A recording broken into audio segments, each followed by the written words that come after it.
There's a level of discipline that makes people look at you with genuine fear. Not respect, not admiration, fear. And today, you'll discover exactly how to get there. Have you ever seen that person who wakes up at the exact same time every single day, regardless of what happened the night before? The person who never negotiates with themselves, who treats their daily practice like a sacred oath that cannot be broken under any circumstances. There's something unsettling about that level of commitment, something that makes normal people uncomfortable, because deep down, it forces them to confront their own inconsistency, their own negotiations, their own surrender. But here's what most people don't know. That terrifying discipline isn't built on willpower. It's not about motivation. It's built on something the Japanese discovered over 800 years ago in their most isolated monasteries. They call it Kanshugyo, the practice of cold endurance training. But that's just the surface. What it really represents is a complete system for building automatic discipline. A discipline so deep it becomes your identity.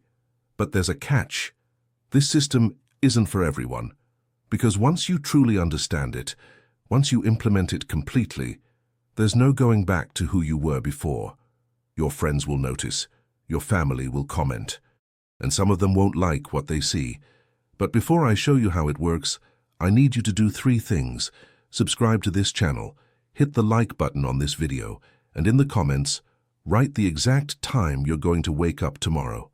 Not the time you'd like to wake up, the time you're actually going to wake up. This helps me a lot and shows me that you're genuinely interested in changing. Let's go. Chapter 1. The Monday Warrior. Marcus was 32 years old. He worked in marketing, had a decent apartment, and by all external measures was doing fine. But every Sunday night, he made the same promise to himself. Monday morning, tomorrow, everything changes. The workout routine starts. The meditation practice begins. The disciplined life finally launches. And Monday morning, it would work. He'd wake up at 5 a.m., hit the gym, meditate for 10 minutes. Feel like a warrior. By Monday evening, he was convinced this time was different. Tuesday morning, the alarm felt a little harder. But he still got up, still worked out, still meditated. The warrior was holding strong. Wednesday morning, he negotiated. Just 20 minutes more sleep. He'd make it up by working out after work. He still meditated, but for only 5 minutes instead of 10. The cracks were forming. Thursday morning, he slept through the first alarm, worked out for 15 minutes instead of 45, skipped meditation entirely. The excuses were ready. Busy day ahead, needed the rest, still better than nothing. Friday morning, he didn't even try. The warrior had surrendered. Again. This cycle had repeated for 3 years. Every Monday, a new beginning. Every Friday, the same ending, and Marcus couldn't understand why. He had the knowledge. He'd watched hundreds of videos on discipline, read the books, followed the accounts. He knew what to do. But knowing and doing were separated by a gap he couldn't cross. Until the day he discovered something that changed everything. It wasn't a new routine, it wasn't a better alarm clock. It was a 1,200-year-old practice from a Zen monastery in northern Japan. Chapter 2. The practice of no choice. In the mountains of Fukui Prefecture, there's a temple called Eiheiji, founded by the monk Dogen in 1244 AD. It's been home to one of the most extreme training practices in all of Buddhism. The monks who train there follow something called Ango, a 90-day intensive training period where every single action is prescribed. Wake time, 3:30 a.m., every single day. Meditation begins at 3:40 a.m., not 3:41, not 3:39, 3:40 a.m. Meals are eaten in complete silence at precise times. Bathroom breaks are scheduled. Walking speed is prescribed. Even the way you fold your sleeping mat has an exact method that cannot be varied. For 90 days straight, no weekends off, no personal preference, no negotiation. When Marcus first read about this, his immediate thought was, that's insane. That's obsessive. That's not normal life. And he was right. It's not normal. But that's exactly the point.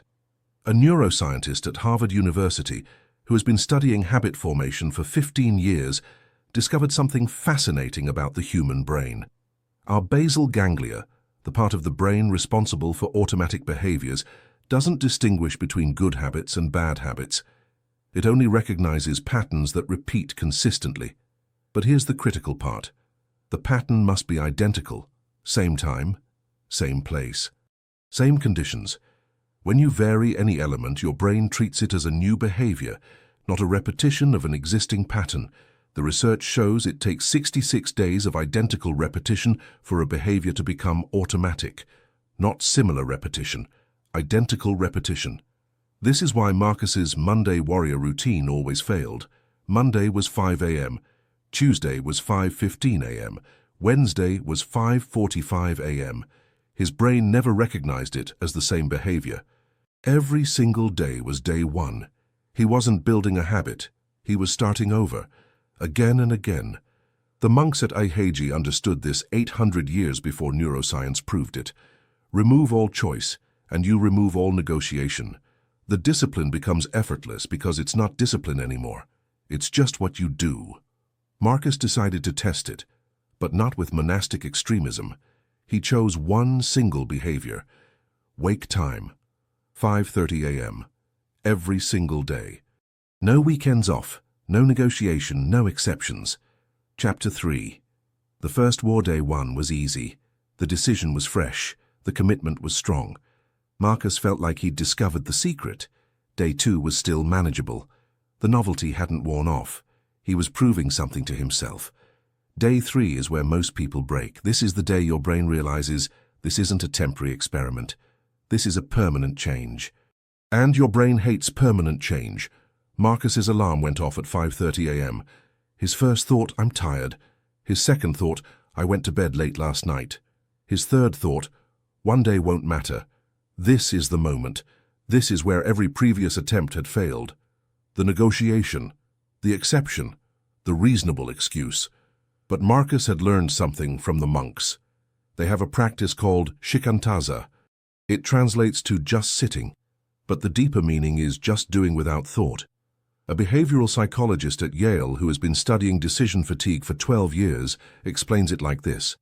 Every decision you make depletes your willpower reserves. Every negotiation, every choice, every moment of should I or shouldn't I uses up mental energy. The most disciplined people aren't more disciplined. They've just removed the decision entirely. Marcus didn't think about whether he should get up. He'd made that decision once, 3 days ago. This wasn't a new decision. This was just following the pattern. His body stood. His mind followed. Day 3 survived. Day 7 brought a new challenge. Saturday morning. His friends had invited him out Friday night. He'd gone. Stayed out until midnight. Normal people would sleep in. Normal people would make an exception. It's the weekend, you earned it. 5:30 a.m. The alarm rang, Marcus got up.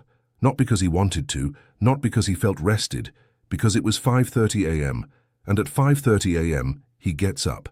His roommate saw him making coffee. You're insane, he said. It's Saturday. Marcus just nodded. He didn't have the energy to explain, and he realized something. The comment didn't bother him. It felt like confirmation. Chapter 4. The Pattern Recognition. By day 14, something shifted. Marcus's body started waking up at 5:25 a.m., 5 minutes before his alarm. His circadian rhythm was adapting, but more importantly, his identity was adapting. A researcher at MIT who has been studying behavioral psychology for 20 years discovered something profound about habit formation. It's not the behavior that becomes automatic. It's the identity. At first, you do the behavior. Then you are the behavior. Marcus wasn't someone trying to wake up early anymore. He was someone who wakes up at 5:30 a.m. It sounds like a subtle distinction. It's not. It's everything. When you do something, it requires decision. When you are something, it requires nothing. You don't decide to wake up at 5:30 a.m. You wake up at 5:30 a.m. because that's who you are. His co-workers started noticing. He was sharper in morning meetings, more focused, more consistent. Someone asked him what had changed. Nothing, he said. I just wake up at the same time every day. Every day. Every day. The conversation ended. But Marcus noticed something in their eyes. It wasn't admiration. It was something else. Something close to fear. That's when he understood what the monks at Eiheiji had discovered centuries ago. True discipline doesn't inspire people, it unsettles them, because it holds up a mirror to their own inconsistency. Chapter 5. The Real Problem, Day 21. 3 weeks of perfect consistency. Marcus had never made it this far. The 5:30 a.m. wake-up was becoming automatic. His brain had accepted the pattern. That's when the real problem appeared. It wasn't the waking up, that was handled. The problem was what came after. His morning routine was still chaos. Some mornings he'd work out first. Some mornings he'd meditate first. Some mornings he'd just scroll his phone for 30 minutes. He had built one automatic behavior. But one pillar doesn't support a temple. This is where most people plateau. They master one habit and think that's enough. They wonder why their life hasn't transformed. The monks at Eiheiji don't just prescribe wake time. They prescribe everything. Because they understood something crucial about human psychology. Discipline isn't a skill you apply to one area. It's a system that requires complete integration. A neuroscientist at Princeton who has been studying self-control for 18 years discovered why. Your brain's prefrontal cortex, responsible for self-control and decision-making, operates on a unified energy system. When you exercise discipline in one area, it becomes easier in all areas, but only if you maintain consistency. Inconsistency in one area drains the entire system. It's not compartmentalized. You can't be disciplined about sleep and undisciplined about everything else. The chaos bleeds. Marcus realized he needed to expand the system, not by adding complexity, by adding specificity. 5:30 a.m. Wake up. 5:32 a.m. Bathroom. 5:35 a.m. Meditation. 10 minutes. Same spot. Same cushion. 5:45 a.m. Workout. 30 minutes. Same exercises. Same order. 6:15 a.m. Shower. 6:25 a.m. Breakfast. Same meal, same preparation, no choices, no decisions, no negotiation. This is what Dogen called Gwoji, the way of total practice, not selective practice, not convenient practice, total practice. Chapter 6. The 40-Day Crisis Day. 40 arrived. Marcus's routine was now completely automatic. Wake, bathroom, meditate, workout, shower, eat, every day, identical. His friends started commenting more frequently. You're like a robot. Don't you ever just relax? One day off won't kill you. But something had happened that Marcus hadn't expected. He didn't want to break the pattern. Not because of commitment, not because of the streak. Because the pattern had become who he was. A psychologist at Stanford, who's been researching identity formation for 15 years, explains the transformation like this. Between day 30 and day 50, something remarkable happens in committed practitioners. The behavior stops being something you do, it becomes something you are. Your self-concept fundamentally shifts. You're no longer someone trying to be disciplined, you're a disciplined person. And here's what makes it scary for other people, they can feel it. It's not arrogance, it's not superiority, it's absolute certainty. And absolute certainty is threatening in a world where everyone negotiates everything. Marcus went to a family dinner. Day 43. Everyone was drinking. Staying late, planning to sleep in the next morning. His brother asked what time he was planning to leave. By 8 p.m., Marcus said. I wake up at 5:30 a.m. It's Sunday. I know. You wake up at 5:30 a.m. every Sunday? Every day. The table went quiet, not with respect, with discomfort. His mother said, That's very dedicated. But her tone suggested she meant something else. Marcus left at 8 p.m. Not because he was antisocial, not because he didn't love his family, because he was someone who wakes up at 5:30 a.m., and people who wake up at 5:30 a.m. need adequate sleep. Driving home, he felt something unexpected. Not guilt, not regret, relief. He had spent his entire adult life negotiating with himself, and negotiating with others about those negotiations. The constant explaining, the justifying, the defending of exceptions. Now there was nothing to negotiate. This is who he was. Take it or leave it. Chapter 7. The 90-Day Transformation. Day 90 arrived. 3 months of identical wake times. 3 months of the same morning sequence. Not a single exception. Not a single negotiation. Marcus looked different. Not just physically. though his workout consistency had transformed his body. He looked different in his eyes. More importantly, he felt different. The morning routine required zero effort. His body woke up at 5:29 a.m. most days, a minute before his alarm. But the transformation had spread beyond mornings. His work consistency had sharpened. His diet had stabilized. His phone usage had dropped dramatically. He hadn't consciously changed these things. The system had changed them. A colleague pulled him aside. "Can I ask you something? How do you just not break? Everyone has off days. Everyone sleeps in sometimes. Everyone skips workouts. But you don't. It's honestly a little scary." There it was, that word again, scary. Marcus smiled, not a proud smile, not a superior smile. A knowing smile. "I died," he said. "What?" "The version of me that negotiated, that made exceptions, that had off days. That person died around day 30. This is someone else." His colleague didn't know how to respond. Marcus didn't need him to, because it was true. The monks at Eiheiji have a concept called Shinjin Datsuraku, the casting off of body and mind. It's usually translated as enlightenment. But the more accurate translation is death. The death of your inconsistent self, the birth of your unbreakable self. And that death is permanent. You can't go back. You can't resurrect the person who hit snooze, who made exceptions, who negotiated. That person is gone. Chapter 8. The Level That Scares Others. 6 months after he started, Marcus's discipline had become legendary in his social circle. Not in an inspirational way, in an unsettling way. He never missed a day, never made an exception, never negotiated. A friend told him, "Your consistency is honestly scary." "Great," Marcus said, and he meant it. Because here's what most people don't understand about discipline. The discipline that's comfortable for others to watch isn't real discipline. It's just organized effort. Real discipline makes people uncomfortable because it forces them to confront their own patterns, their own negotiations, their own surrender. When your discipline makes others uncomfortable, you're finally operating at the right level. A behavioral scientist at Duke University, who has been studying excellence for 20 years, discovered something fascinating. The gap between good and great isn't filled with more talent. It's filled with consistency that most people can't psychologically handle. Most people can be disciplined for a day. Many people can be disciplined for a week. Some people can be disciplined for a month. Very few people can be disciplined for 90 days. Almost no one can maintain perfect discipline indefinitely, not because it's physically impossible, because it's psychologically terrifying. It means the death of the old you, permanently. And most people would rather stay inconsistent than face that death. Marcus had faced it, and on the other side was something he never expected. Not happiness, not pride. Peace.